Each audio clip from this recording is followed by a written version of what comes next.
All right, we're back. Two countries, one lie, Jose Sierra and my son Bo Sierra. Educate and unite. Today's topic is the Bucha Agreement. Bucha Treaty, Bucha Agreement. This is interesting. In my hands I have a Wikipedia document and it tells you all about this treaty. Why is this treaty important? Well, because again, our ancestors are in the middle of this treaty. This is another treaty that they try to pass. I'm going to tell you what happens to this treaty, but it did involve our ancestors and their lands. This is called the Bucha Treaty of 1923. They actually started it earlier, years earlier, and were negotiating in the 1868 General Claims Commission. They wanted to resolve the problems between Mexican citizens and American citizens. The American citizens being corporations, businesses, and the Mexican citizens were your ancestors. The land grants. They were called Mexican citizens in this language of this treaty.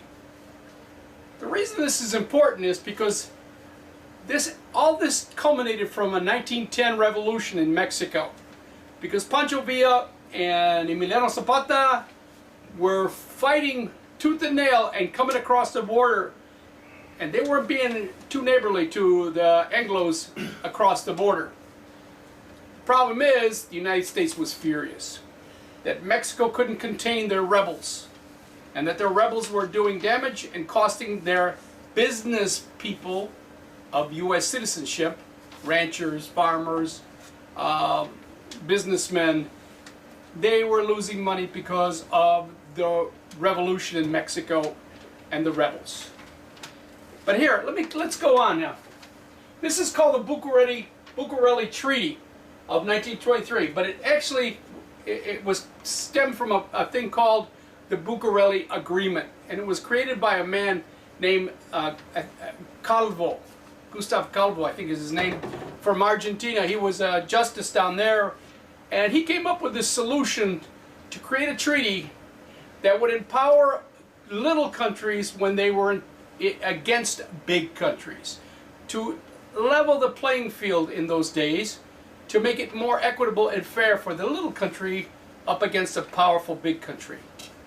The United States didn't like that too much, but they were going to try this because they saw that it could be opportunities for them. I'll explain. Between 1910 and 1921 was when all of these talks were going on. And our people, our ancestors, were still complaining. They were going to either side, whoever would listen. They were filing lawsuits, losing naturally. But what else did Tejanos do in those days? And basically, no justice was on the table for them at all. But what they decided to do is they were going to make an agreement with Mexico again. Another treaty. And it was going to be called the Bucha Treaty of 1923. What they wanted to do was the United States wanted to utilize this treaty or this agreement to enhance their position. Guess what it was about? It was to change the laws in Mexico, in their constitution, because it was going to be beneficial for the oil companies of the United States. Sounds familiar? We've been down this road many times. Again, it was about oil. So what they tried to do was they tried to get Mexico to understand that they were not going to comply with any treaty unless the languages in their constitution were changed and that they changed laws. And one of the laws that they wanted to change were the oil law that they were involved with in Mexico at the time. They wanted to basically make it a little more difficult for foreign investments in Mexico at the time.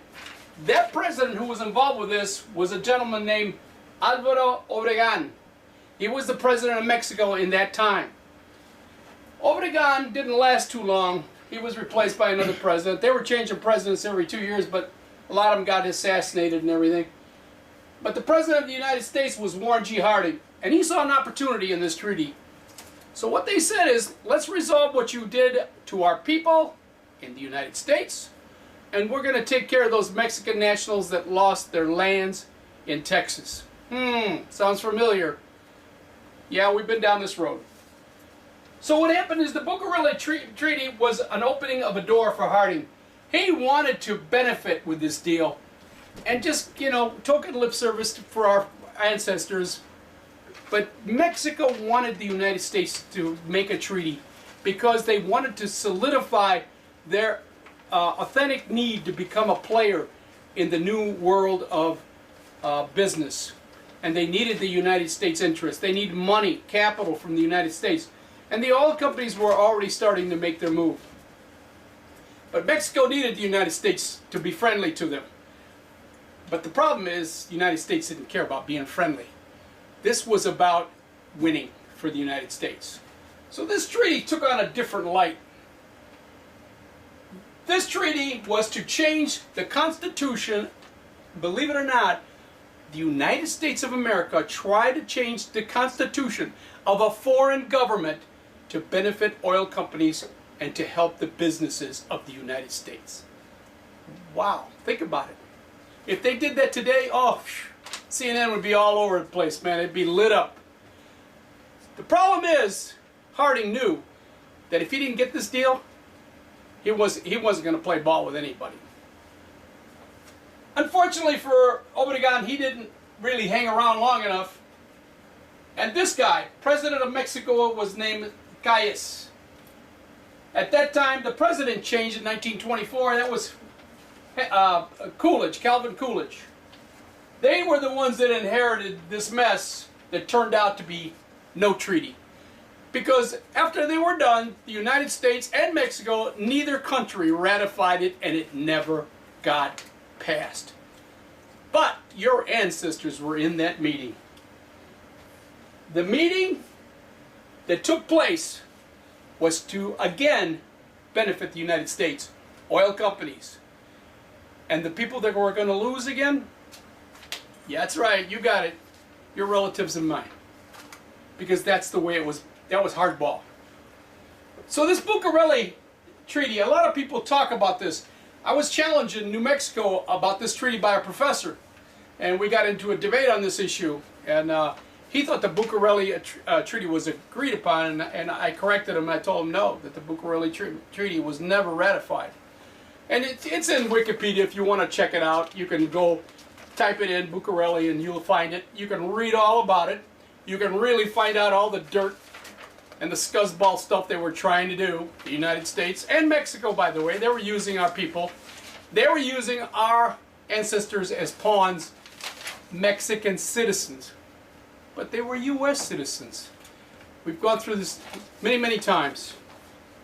So the bottom line is, the 23 Convention, this treaty failed, and then they created another treaty. It was called the Treaty of the Convention of 1923 between Mexico and the United States, which did not have the Bucha Agreement, because this caved in, this fell apart, and nothing got changed in the Constitution, but the United States got what they wanted. And they wanted to be compensated on the American side, and we're supposed to compensate our people on our side. We're going to get into the 23 Convention because that's got a little different spin. But I wanted to share with you that this actually was tried in 1921, 22, 23, but they were actually talking between 1910 and 1921 on how to solve the problem of your ancestors and mine, and how to come out with the United States coming out on top with the oil companies, once again benefiting them, and Mexico needed the U.S. business to come down there and spend money. Because it was all about them. It wasn't about our people, but our people were the pawns that were used in this treaty also. Again, this treaty caved in. It never got approved. The reality of it is, the fix was on, and it set the tone for the 1923 Convention. Nobody ever talks about this. You can go anywhere you want. There's professors all over the place, and very few people talk about the Bucha Agreement. Only because it never was approved. But the reality of it is, you need to read it to understand what they were trying to do. They were trying to use your ancestors as pawns once again to benefit oil companies and Mexican interests. Nobody cared about the poor ancestor Tejano. Nobody cared about those people. This is a shorter episode because we just wanted to give you a highlight. And again, we know you probably don't even know about this treaty, but it is important to understand what was going on in that era and how this was all shaping up, because our ancestors, again, were in the middle of it. Thank you very much. This is Jose Sierra, Two Countries, One Lie. We'll talk to you again. Thank you.